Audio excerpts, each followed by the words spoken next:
So you started doing evangelism. Evangelism. Yeah.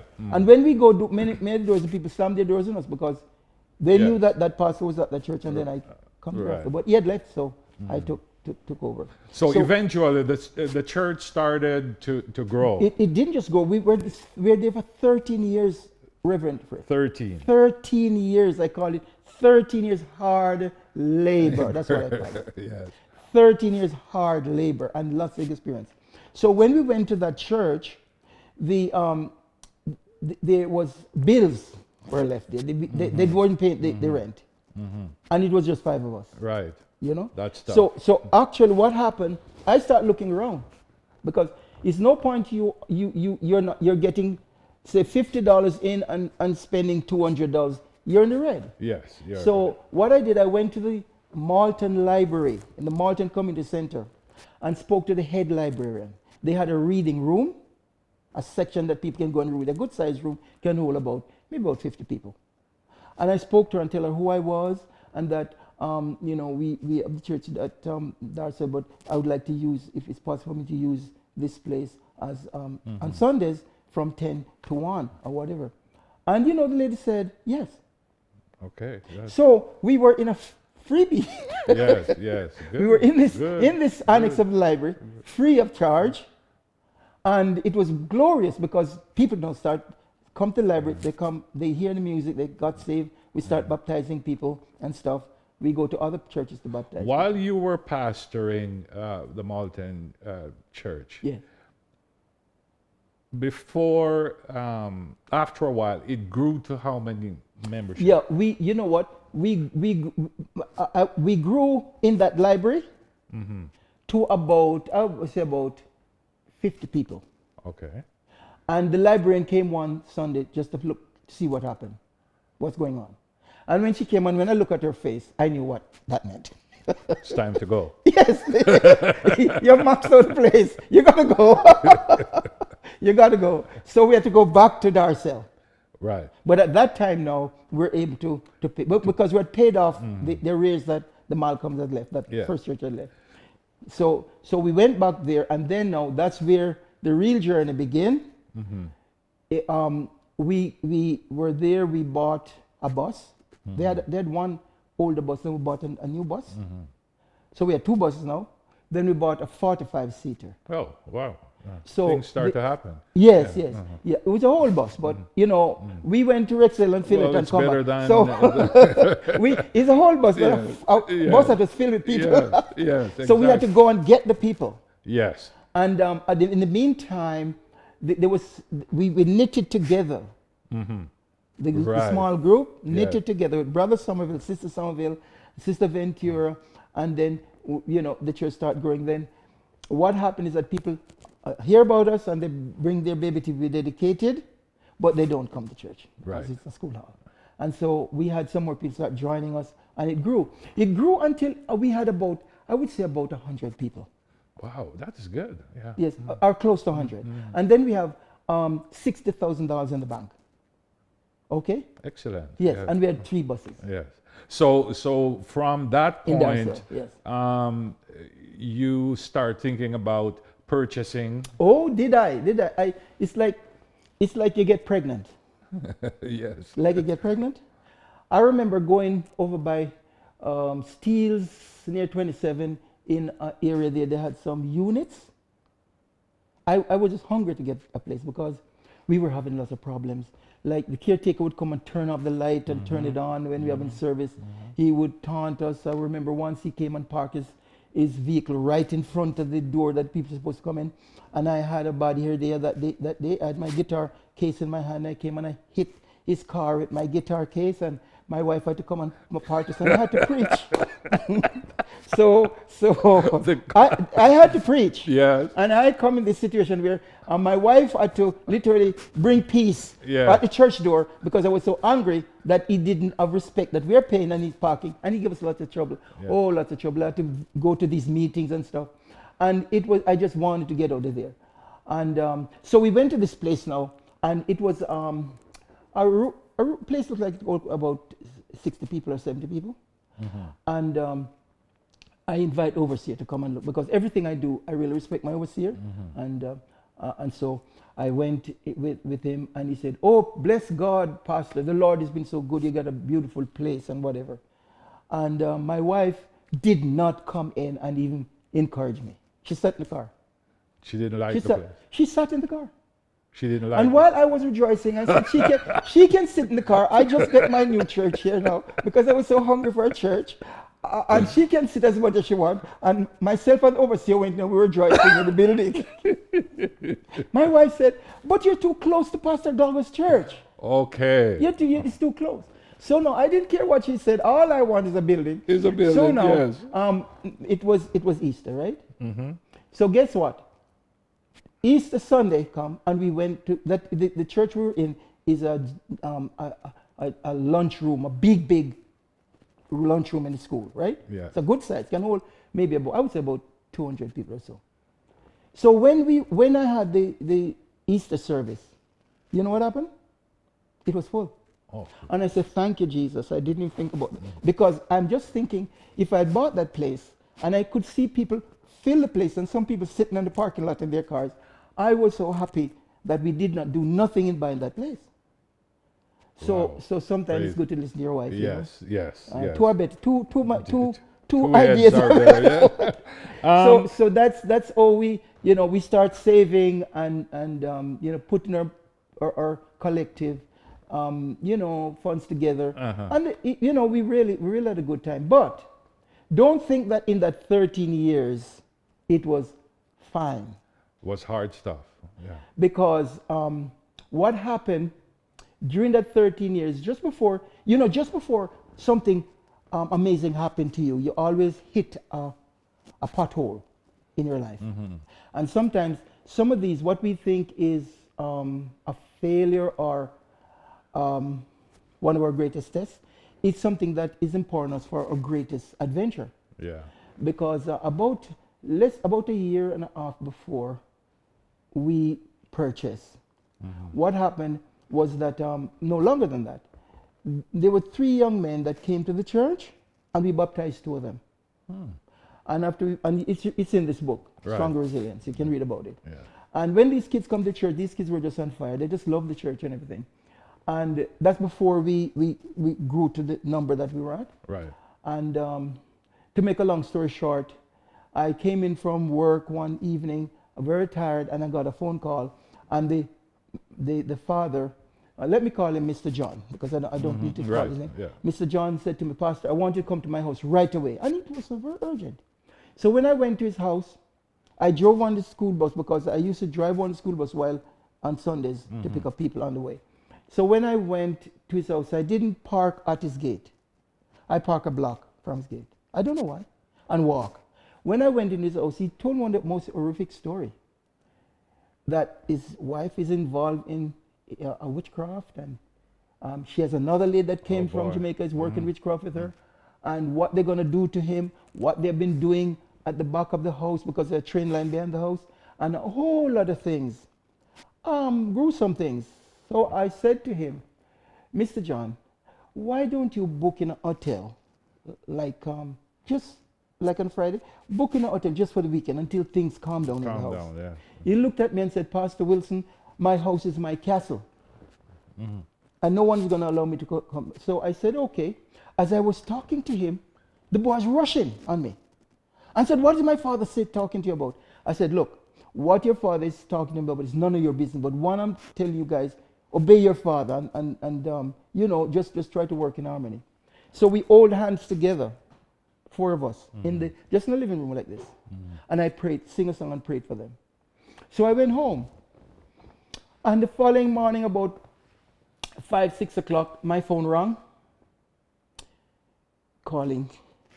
The boys gang upon their father and stab him 37 times in that very place we prayed. Oh my God.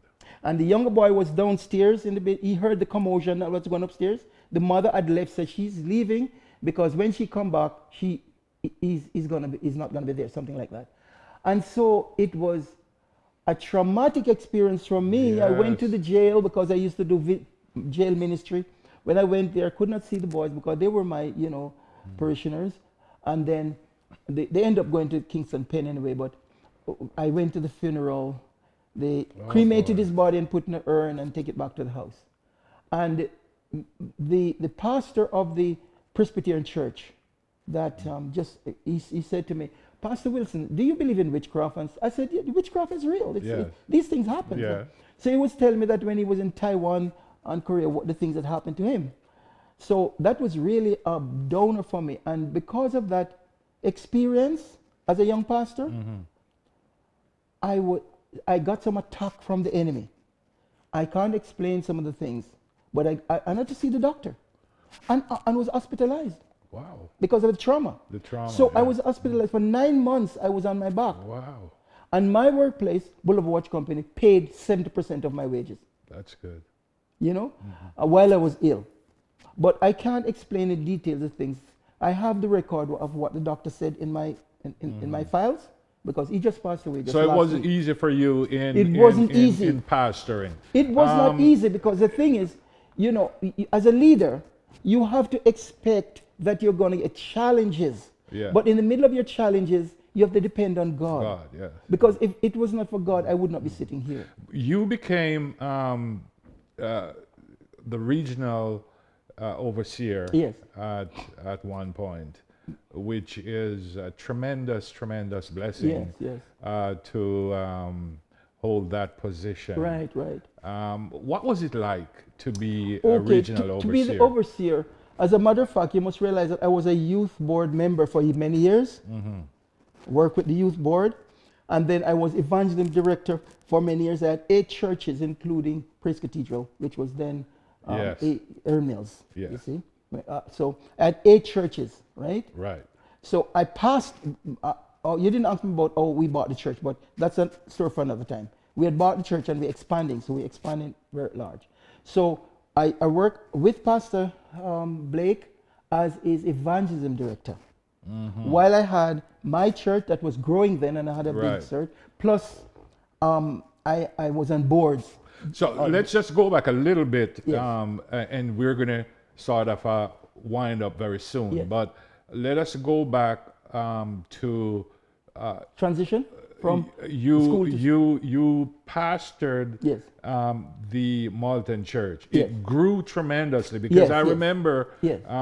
Because I had some friends that Yes, were we had some members good there, people, yes. and some of them are great musicians Yes, that yes. came out of Yes. that church, Yes. and also leaders.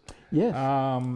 What size did it grow to before you actually became the Overseer? Okay. Usually what Cleveland, Tennessee do, they look at the church that is most progressive in the area. Just like our Pastor Walker now, his church, Yes. quote unquote. They look at you and said, well, they want you to be the overseer, right? Right. I had no intention of being an overseer. Right. Like, all I had wanted to do is work with my overseers and work with my church. And I didn't even know what's going on in the other churches because I go and visit, I respond to all their programs and stuff, but I focus on my local church Right. to build it with God's help. So what happened is that you're asking, become overseer. How much?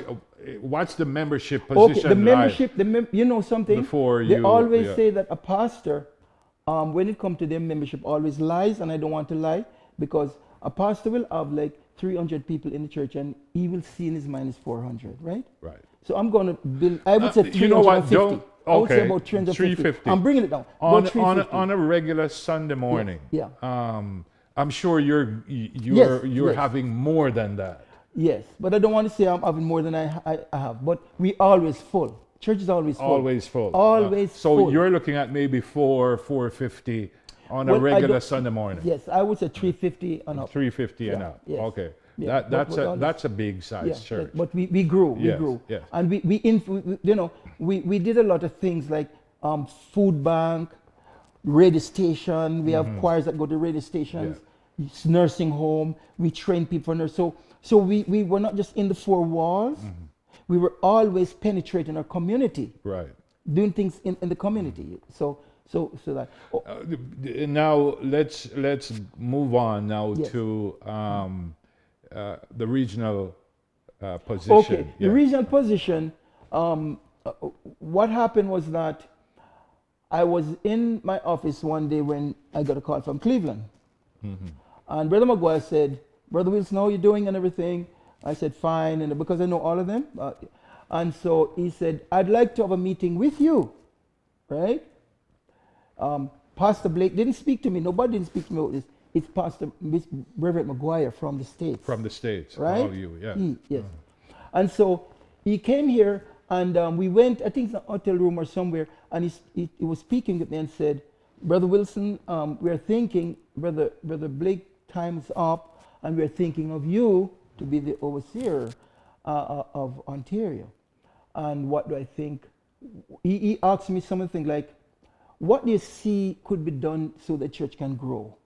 What are some of the things? And I was talking to him about the ministers and the smaller churches. We need to empower the smaller churches and things like that. And so he asked me all these questions. So he said to me, do not say anything to anyone. Right? And after he left. Okay. And then possibly it didn't come to me and say anything to me, but he knew that Something was Reverend happening. Maguire had spoken to me. Yeah. Okay, because I would invite Pastor Blake to my church to preach as overseer and whatever, and we had good relationship because I work anything he asked me to do I do. So what happened was that we went to this General Assembly meeting, okay. And when we went to this General Assembly with a busload of our people and whatever, next thing you know, they're calling that I am going to be the next overseer of Ontario. And it was a shock to me. And some of my people were crying. Like I was because now you built Malton. Yes. And yes. then now you would have to leave to go be in into, a administrative position. Right. Yeah. Okay. And that didn't go over too well with the membership. You know something? Yeah. I'm very happy. Looking back, I'm very happy that I took the position because, like I said before, I didn't want a position. I wasn't looking to be overseer or anything like that because all I was concerned is being a good pastor to my church. But when I became the overseer, I went into an empty office. There was no desk. No desk, no computer, no nothing. So I went into that because I believe that the desk and the computer were all Pastor Blake's. So when I went to an empty room, right? Okay. Okay, so that's how I started. Sister Jean, I can call her name, was the secretary of Pastor Blake. So she automatically become, and another brother, I forget his name now, he was the treasurer, okay? So I had to get buy desk and buy whatever and use my computer, and then I got a computer in the office, right? So when I went in, I think that a prophet has no honor in his own country, but I have good relationship with everyone, right? So what I do is that I go to like Cleveland will take you to different meetings. I did a lot of traveling that time. My wife was Pastor Blake was at Malton then, and then my wife still kept her job, thank God. And although she kept a full-time job, she's a medical secretary, worked a heart specialist. Yeah. She kept her job and at the same time did work in the office, the ladies meeting and all these things. So she did that. It was very difficult for her. Yes. And then myself, I was traveling back and forth. So I would travel to this meeting and they would, empower you as to what oversee. They help you in terms of giving. Right. But so basically for the first year, it was difficult, but we had, when I went to office, they were owing money and stuff. Like it was not very easy. It was tough. The first year, and then we had the revenue can that came in on us about the books. So we had to go over the books and etc. But everything was okay. So that first year, we did what we can. We planted a few churches. And then what I tried to do as overseer is see if I could visit all the churches. I tried to. You tried like to do each that. Sunday, I say. Because that's important. Yes, I try to visit. But that's important, but that can be strenuous too. Yes, of but course. At least I'm not pastoring now, right? So and in Sunday you need to be in a church. So what I would do, I would be in different churches. So I'd be in Windsor and leave from Windsor and go to Sarnia, driving. Wow. Right? And then come straight home. And I remember once I was coming on the highway, and I remember my wife couldn't come with me on some of these things because she had to go to work on Monday. Yeah. So I remember coming to the 401 once, and I was so exhausted and tired that I had to pull off and fell asleep in a parking lot Wow. before I start going. That's So- tough but business. but I really appreciate the fact that I had the opportunity to be overseer, because when you're overseer, you not only see what goes on in your region or among the churches, but you can see further, Further, yes. because you can see all the churches Yes. from Windsor to Ottawa, Ottawa, yeah. and then you visit them and Right, stuff. okay. And there were some people were nice and some people were not nice. All right. We got 3 minutes. Yes. And I want you, in a nutshell, to talk to us about after you leave Yes. the regional position. Yes. Then you went to West Toronto to pastor. Yes. And you did some great job there, because I saw the To building God be the glory. itself. You renovate the building, and it was We expanded it. it's beautiful. We expanded it. We you did. expand it. You do all kinds of Yes. great stuff there. Yes. Talk to us. 2 minutes. Yeah, 2 minutes. You know something? The first thing I would say, always depend on the Holy Spirit. That's right. Don't be egotistical when it comes to church work. It's not us. It's our availability. If God can get us, our availability, He can do great things through us. And when He does great things through us, always make sure that we give Him the glory. There are 3 things that no person should touch. As a pastor, don't touch the girls, don't touch the gold, and don't touch the glory. Those 3. Don't touch the girls, don't touch the gold, and don't touch the glory. And if you don't touch those 3 things, you're going to be okay. Yes. Because when we That's start so to take right. glory unto ourselves, we're going to go spiraling very down. Yes. Because it does things through us, okay? And as pastor, you can make mistake or whatever, but always make sure that the 3 things, you don't get too egotistical and think, this is what my church or whatever. So I've never owned a church. It's always the Lord's church. So basically, after my 2 years are over, I was voted out. I was voted out because in this region, you have what you call a pastoral preference vote. And the pastors choose, okay? So TLR, who passed away, is with the Lord now. He was my good mentor, very good to me. He was really watching my back. I would go in the office and say, Pastor Wilson, not him, but overseer would say to me, Pastor Wilson, I see some wolves are after you, and I have to find out what that means. Wow. That's up to me to find what he meant. When I go to Cleveland, he would tell me that. He was very good man. So I told Tia Laurie, I said, Tia Laurie, put me back in my church, because I felt that we didn't finish what God wanted us to do at Malton. And he said to me, Pastor Will, I'm going to try. But that time, Pastor Blake was there for 2 years, right? And I told him, I said, put me back, because Western is open, and I'm not being selfish or anything. I just felt in my heart that and he said, I'll try. And then Pastor Blake said to me, Pastor Will, he would say something like this, would you want to come back on this,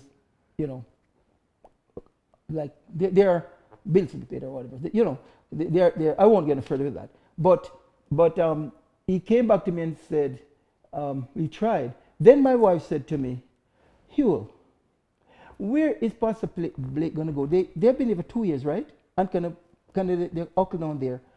And for him to move again after 2 years and go to West Toronto. So Brother Tia Laurie said that the people at West Toronto, and they would prefer me being there, since me being there, and so on and so forth. So I went, and we see great things. I've tons of videos of what God has done, tons of video. But remember that I was at that church, so I come in full circle. So I'm no stranger to that church. Right. I know the spirit in that church. I know the people in that church from way back, from the 60s. Because you're coming from there, Yes, actually. sir. Yeah. I knelt with the pastor and prayed and cried with him. I know what he went through, right? But I believe that it was God's will for me to be there. So by this time now, Sister Will is with me. She has a job still, but afterward then she stopped working and was in the office with me. So when I went there, the first thing I did was consult with the people. Because you're working with people, right? Yes, Consult with them. yes. and the thing is find out what would they like to do, because Bishop Piet wanted was to move the church, and I said, what do you people think we should do? And I get their opinion, and the idea was that let us stay right here. So we stayed there, and God helped us that we eventually was able to get the funds and work on the funds and get all of the building permits and all these things. Yeah, that's a lot of work. Yes. And so to God be the glory. Yes. You know, what God has done is anywhere we go and anywhere we touch, when we leave it must be better. Yes. And this is God's doing. Yeah. We don't take credit for that. Amen. You know? Yes. And we don't go somewhere that we don't feel in our heart to go.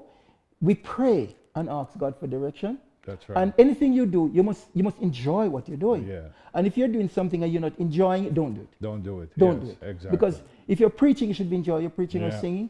You might not preach like Paul or somewhere, but be your own Be you. authentic self. And I always say that we should always try to be our own authentic self. Don't try to imitate nobody. That's right. Because you are special. Nobody like you. It's like the trees in the world. There are no two leaves alike. Yeah, that's right. So If you were, I'm sure there's going to be Yes. young ministers watching this. This is a nugget of information Thank you.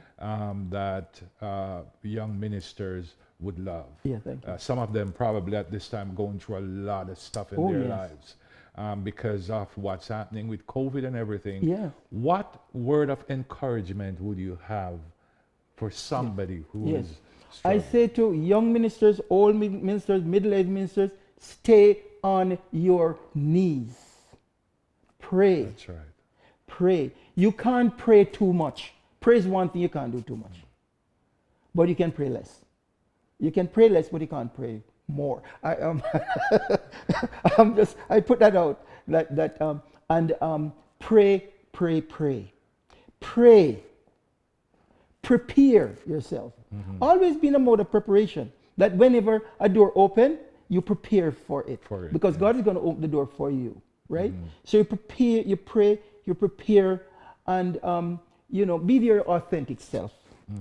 Because even if someone put you down and say you're not a good preacher, or you're not a good this, or you're not good, that's their opinion. You must have a good opinion of yourself that I am special. Yes. When God made me, He threw away the mold. There's nobody like me, and that's not being egotistic. No. That's being what God said you are. And if God called you, Yes. why you? Yeah. Every Christian is called, whether you're a pastor or whether Yes, you're lay or whatever. Yeah.